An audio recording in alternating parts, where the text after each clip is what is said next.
we are now ready to depart for Caticlan and command of the aircraft. This crew, and thank you for making Cebu.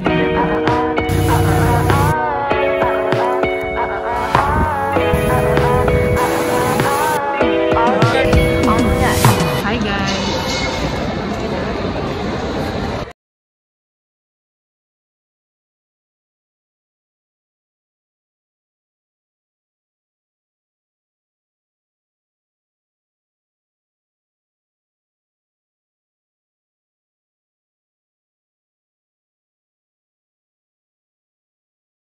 It's day 1 here in Boracay and sobrang gloomy ng weather ngayon.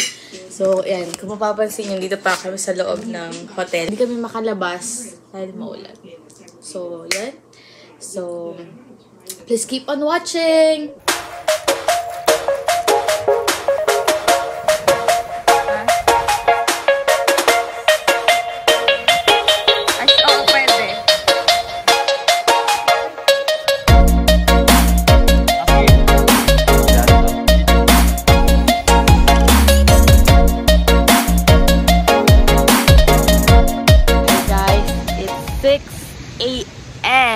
In the morning, and as you can see, wala ganun tao sa Boracay, and Monday na kasi, so ang dami na nakauwi.